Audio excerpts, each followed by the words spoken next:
So he went to very much the Kevin Smith route of maxing out a ridiculous amount of credit cards to make a film, and basically recruited the entire comedy community to play parts and be his crew. Yeah. And then trick a bunch of Point Park students into working for him. Yeah, we got like the Point Park grant. Yeah. Like, so we had all the gear and stuff like it was crazy.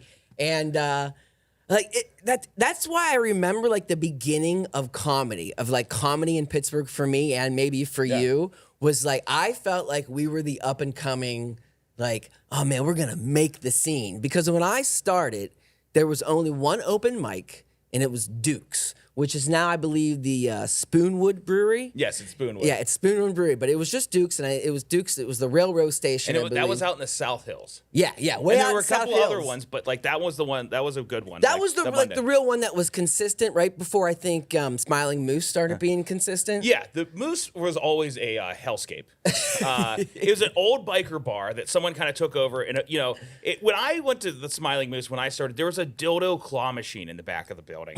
People were told not to wear biker collars, but there were still lots of bikers in there. And someone very, very precarious, the owner decided he wanted a comedy open mic to upset all of these bikers with. And it was a dangerous, rowdy place. You could still smoke inside. It was the kind of place every once in a while you saw a beer bottle shoot across the room. It was intense. So who started the open mic in the Smiling Moose? It wasn't Mitch McCulsha inherited. I cannot remember the name of the comic that had it before me. I can't remember his name. Isn't it the guy whose brother does write for animations on Adult Swim? Yeah, I cannot. Why remember. is his name not? I have a video of him Rocco. too. No, okay, that's maybe not the guy I'm thinking about. Okay, it's not. But Rocco Marangelli, I think, is his name. Yeah, he lives in New York.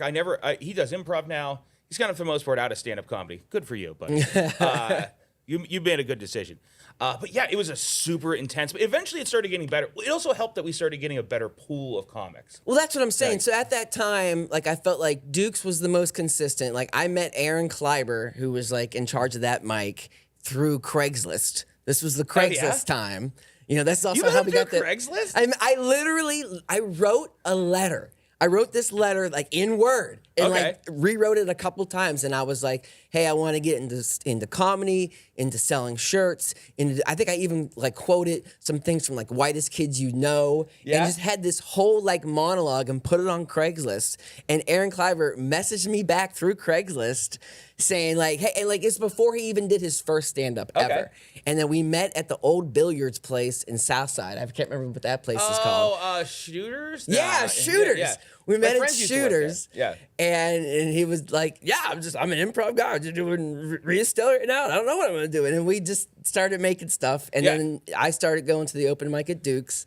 And then that's when the Smiling Moose, I felt like that was the mic that was the hardest. But if you were doing okay there, it was cool to say I did good at the Moose. It was very much it's I always called it a crucible mic. It would just break you down until you did it right. But it was, it's also it's a very certain kind of style of comedy. Because you find out, you go to other scenes and people were like, "We don't have shows like that." People pay attention. The TVs are off. I'm like, well, lucky you. Conditions are not often ideal in Pittsburgh. Yeah, people are not even looking at you. No one's looking at you. No one was looking at you. The thing that also helps is that once you have a mic for a while, people figure out it's happening, as opposed to a thing that happens in the early stage of comedy, which is called an ambush mic, where someone sets up a thing and they're like, "Hey, comedy's starting in 5 minutes," and people are like, "What's happening? What? I was here to spend time with my family. I haven't seen in 2 years. Now there's a guy over here telling me his political views about pants. What?" Yeah. So eventually, I think you moved from Smiling Moose. Did you go from Hambones? I had both. So me and John Pridmore, we were hosting it for a minute. And that's right around when some other stuff kind of started popping up here and there. And there was a mic at another place downtown called Papa J Central. That was the old brothel place. Yeah, that was the old spooky brothel. Yeah, that place was really cool, though. Yeah, where one time I thought I saw a ghost with Sean Collier. True story. On a different podcast. Yeah. But that building was crazy and smelly. And the guy who was the night manager bought this bar in Lawrenceville at the time called Hambones. He bought half of it, and he's like, "Hey, I'm sorry to tell you this one night, this is the last open mic." And I'm like, "Oh my God, I'm getting fired?" And he's like, "No, I want you to come over to this bar and do it there instead." And I'm like, "Okay, cool. I guess that thanks. I guess, pretty early on, no one's that great. So no one's got, even later on, most aren't that great. Yeah. But Jeff happened to like me. I don't know. I rubbed him the right way. I don't know why. You're consistent. Yeah. Very consistent host. Well, that helps. Yeah. Yeah. I have lots of hosting experience.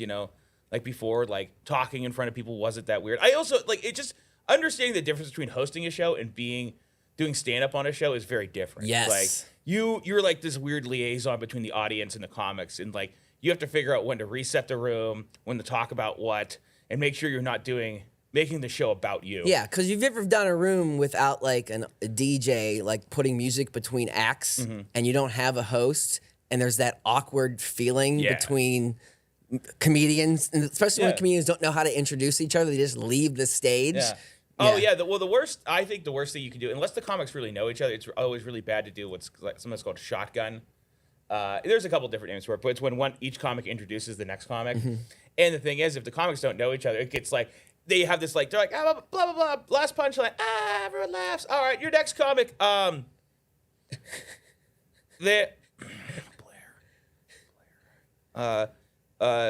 Bart Brinkley. I'm sorry.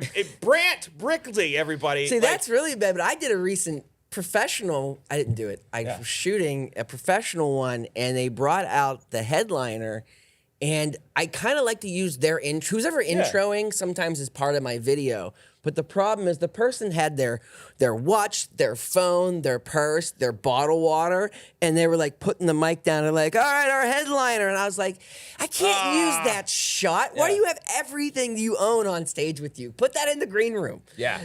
So I thought that was funny. Throw that out there. I just a little hate out there. Sorry, everybody. But intros are like nailing an intro is like one of those things you take for granted because when it's done, it's like audio, it's like so many things. It's like when it's well done, you don't think about it, because it's good and it just gets you ready for it and you don't process it. But when it's wrong, even a little bit, you're like, what the fuck? Yeah, because it's just a little rhythm off. You lose the whole room to the next person up. Maybe you had them and now you lose them. One of the most annoying ththings, if you're ever a host, try never ever to do this. Is be like. What you do is you go up and you're like, all right, blah, blah, blah. Listen, are you ready for next act? Give it up for, and then you say the name. Let's say John Evans for this particular example. John Evans, everybody. And then you take several more moments to talk about them. Oh, yes. You go, John Evans. Now, John, let me tell you a funny story about John Evans. Oh. There we were. This is I've seen people do that so many times. It drives me in. I actually got introed like this like 2 weekends ago, and I got so mad. But the lady did such a great job. Otherwise, I was like, I'm not starting my set by tearing someone down. You just move on. Don't understand the transitions. It's like a different talent. It's a different skill to like. But you see that like because you're so in their own head, that talent of like, here's my show, here's my act, and then you're done, and then you got to bring someone on, and it's like, how do I do this? So at what point in time did you actually start your own podcast? When did that happen? So me and this guy named James Stout, he started out in the scene with me doing stand up. And we like in the first year, we were like obsessed with podcasts, and no one was into podcasts. Like there's no like Pittsburgh-based podcasts. Most of them didn't know. Like every facet of podcasts that you know now did not exist yet. Like even just like news podcasts or like super niche. There wasn't a big enough market for it yet. And my favorite thing about podcasts is every other piece of media. They're like, blah blah blah. Go check out YouTube and watch these clips. And then they're like, oh, and our podcast, check it out anywhere you get podcasts. Because you can just go anywhere and get podcasts. It used to be like, oh, use Stitcher. And it's like, nah, just whatever. Like anywhere they might be. Because they are. It's just like now it's super easy. But you used to download like an RSS feed, put it into a thing, and it didn't always work. And it was just awful. It was awful time. Copy, paste, RS. Like what? I thought it was HTTP. What is this science? Yeah. And then you have to put it in like Google News feeds, and then you accidentally hit a thing, and you get 12,000 alerts because your podcast shares a day with like an important news event. Anyway, so we were into it. We started doing like a regular podcast called TMI Guys. And I would always say, I did not come up with the name for this. But this is like, we had this weird thing that happened where James just, whenever he made the videos, like we were talking about like the 2010 like elections, and like we're still talking about what's her face, the governor of Alaska. Oh my God, yeah. And like we're stuck, and so like he put up like a sexy picture of her, like for the picture, and we immediately got like 10,000 views. Like, and then like, that shot up to like, because that's when you could do that with YouTube if you kind of had the right thumbnail and embarrassing dialogue. But like 20, 30, like a couple of them have over like 100,000 views at this point. Like we're never gonna get any money off it because I don't think you could monetize it quite then. Or maybe you could, I don't know. But we didn't. Right. So that's the important part. We it's didn't. like when I was doing vlogs, and all of a sudden I would hit one for like 300,000 views, and then now I look back, I'm like, I can't believe that many people watched that garbage I made. That was also where I learned a very important life lesson, which is don't read the comments. Don't interact with them. Let someone else answer those questions for you, because you'll get through like 16 that are great, and then someone will say something awful and it'll hurt you in a way you didn't know you could be hurt. You're like, what? A stranger said this. Why? Like, was that the podcast that was the comedy podcast that you had for a while? So that was started out, and then he kind of bailed, and I rebranded. I just wanted to have like comics on and just do goofy shit. So I made a podcast called Haters for Hire. Okay, that's the one I remember. Yeah. All right. Yeah, that was the one that got pretty popular for a while. Yeah, that's what I really remember subscribing to. And if you were in Pittsburgh doing comedy, that was like if you wanted to know what was going on or who was up. Yeah. Like that was it. It really felt like that was where the community was at the time. It was cool. Yeah, it was. I still wish I had a lot of the archived episodes. I have some of them on a hard drive. But it was cool, really, to like see a lot of like great comics like in their infancy, like that are now have went off and done like other like crazy stuff and have done specials and like this is and that's, and some of them have been disavowed from the community. I hope we never hear from them again. I think that's really funny that there are some people that it's like, we don't even talk about them anymore. Like we just try to tiptoe around those words. So when you did that part of the podcast, was that still before Ham Bones? That was before Ham Bones and then after Ham Bones for a while. Okay. For the first couple years of Ham Bones, maybe like I ended up doing almost 200 episodes. I think I was around like 180 when I finally went crazy. And like I had a couple producers who helped me throughout it. And God bless them, they were amazing people. But when you're doing it all by yourself and you're working full time and you're doing comedy full time, eventually I just blew. I made myself hate it. Like, I understand that. Like it was at a time where like it was getting more competitive. It was getting easier in some ways, but I took on this massive undertaking to do like a 5-part thing. And I just lost myself in that process. And I was just like, I'm not having fun anymore. I'm not enjoying this. Like, I need to stop. And sometimes, when you stop, you just don't start again. Sometimes you do. Yeah. Did it feel good, though, when you're like, I need to stop? It really did. Now, would I do a podcast? Absolutely. Like, they're super fun. Yeah. But I would do it smarter. Like, I was young. I could just kind of brute force it. Right. But at the time, like I said, it was so new. And there was nowhere else to go to hear comedians talk about comedy in Pittsburgh. That was the only show, or you had to like show up at the open mics. The whole city was changing at that point. Like we got our first improv theater, and then not longer after that, of course, you know how improv theaters go. They multiply immediately.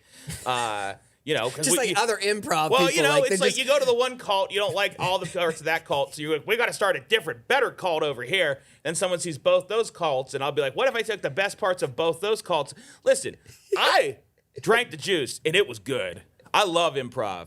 Don't get me wrong, but that operates on a cult model. Like I love every part of improv. It's great to I think every person should take an improv class. Made my life better in almost every way. I 100% agree. It will help you in so many things if you want to be an actor, a stand-up comedian, in art classes, but just the improv itself, it's a cult. Yeah. It's a damn cult. I mean, stand-up is in a way too. It's just it's a way different brand. It's more like a biker club. Like it's just stand-up is so independent. Yeah. It's so you, and it's so like American in that sense where it's like, liberty, and it's just yourself by yourself. Yeah. And improv is such a community type thing where almost too much, I think. Yeah, it's what's for you. Like improv generally attracts more well-adjusted human beings. Like I met somebody much better, or less talented. However you want to put that. I mean, I wouldn't say that, but it is more it has more mass appeal for sure. and you can be elevated by other people. Well, like stand up is like it's just you. Like when you're bad at it, you're bad at it. Yeah. And it's all you. You don't have anyone to hide behind. I can't be like, when I'm an improv team, I'm like, well, I'm not gonna say it out loud, but that guy ruined that scene. You know, like that's not what you're supposed to do, but we all know. Yeah, it's also an unnecessary evil. I think that you do need those skills. Yeah, but there's like I've seen classes with lawyers, with like politicians Yes. and stuff, and like I like just for writing alone and like on either being on stage or just like listening and playing along with people. Like the class really just teaches you how to be better at active listening. We all improvise all the time. Like we're improvising right now. Doing it right now. Doing it right now. Doing kids. it right now. This is how a podcast works. Yeah. You just move around. Yeah. But now this is how you do it. You just ask for a place, and then you just imagine that place being right here, and then you ask for a problem. It's whatever problem you're currently having, and then there you go. Boom, you're doing improv. there is a channel called, I think, Friday Beers or Beers Fridays. I forget the whole name, and it's just two dudes doing podcasts. Obviously, I think they sell and push beer, but they do so much just podcast improv. Like yesterday, they were just like, all right, so we're just two dudes, young guys on a roof, and your dad, you got to tell your dad next week that you're going to New York and you're not going to college, and then it's action. And the guys are just like, so, are you going to New York next week? Yeah. It was way better than this and funnier. I know you were about to go. I was about to go. You were about to go into it, but then I felt like, that I was going to be bad at it. You were fine. You got to start somewhere. I was just gonna be like, my dad got killed by a roof once. I'm sorry. I'm so sorry to hear that. Do you also have Batman voice? Wait, I can do that. Good improv has questions like this. I got Lots buttons. of I good gotta questions. I gotta use the thing here. Actually, I can just be a monster. That was way scarier than I thought it was gonna be. I thought it was just gonna be a little like this. A little off the rails there. So I want to get Little back sling blade. This is what happens with podcasts. And now, we just got to cut this up in reels. No one listens to this fully anyways. But I wanted to continue on the story of comedy in Pittsburgh because I feel like that really happened with you. So we're kind of in the part where you're like ending your podcast. You're kind of into ham bones. While this was all happening, do you feel that like not just you, but the scene was maybe getting better or bigger? And bigger might be a better word. I mean, it was like for such a long time. Like when I came into the scene, there was only the Funny Bone, and the Funny Bone was so dead in the last 2 years. It was an awful club. It was ran to the ground by the Snyder brothers. Shout out Snyder brothers. You ruined comedy. I don't care. But like, I mean, it's written about in books. Like Lisa Lampanelli wrote it. Like tons of comics have cited that club as being so incredibly bad and awful. It was a toxic place. Which is funny. If people didn't know, because it's been gone for so long, was the Funny Bone was the comedy club on the South Side? It was Station Square. Station Square, right? Early South Side. Lots of amazing comics went there. Bill Hicks recorded an album there.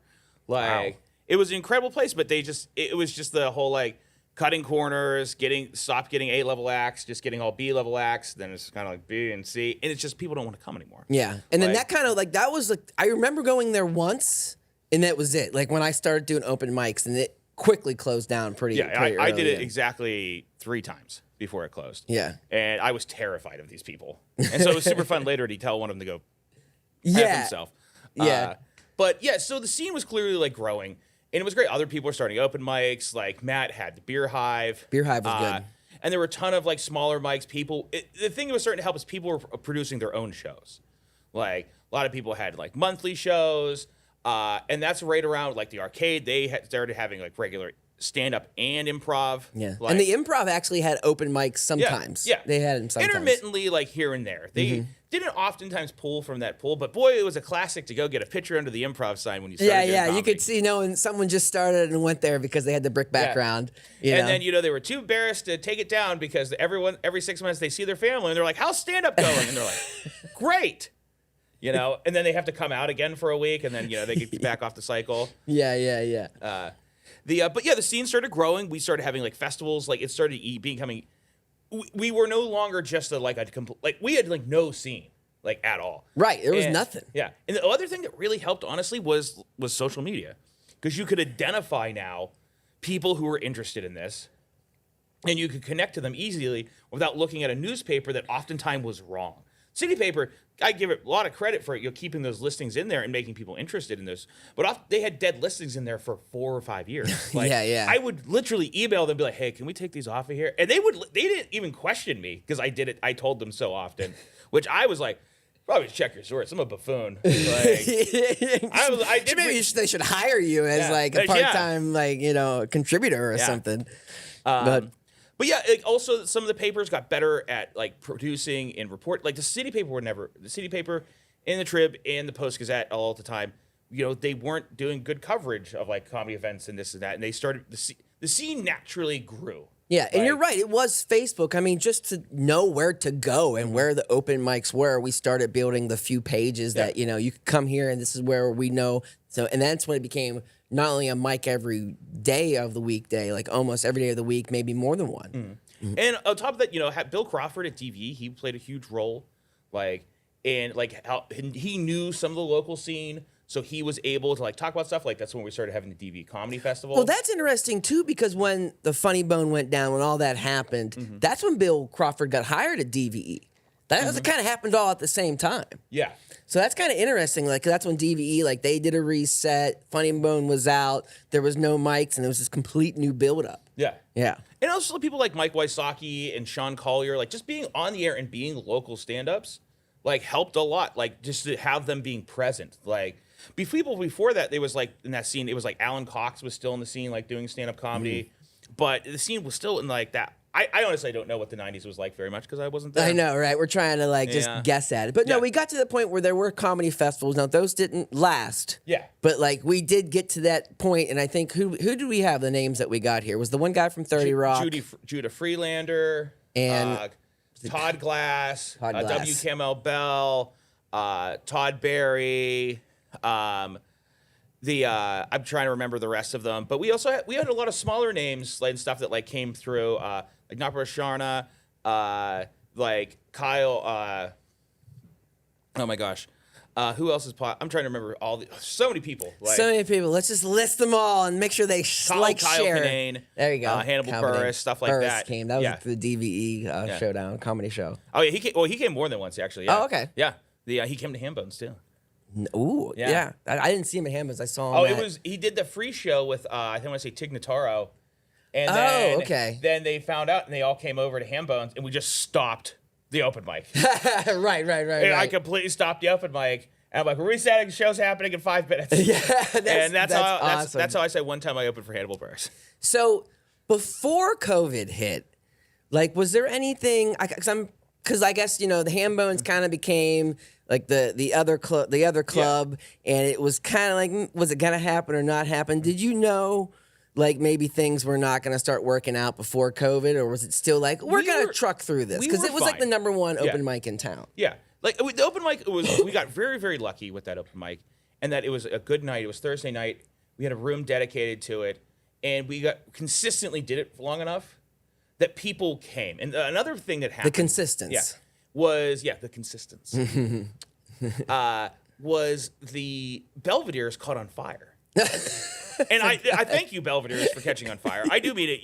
You made my comedy career, but what? So I was on Thursday nights and we've been running for about a year and it was fine, but suddenly this huge Thursday night event that attracted 500, 600 people stopped, and here's a bunch of 20-somethings and 30-somethings looking for something to do.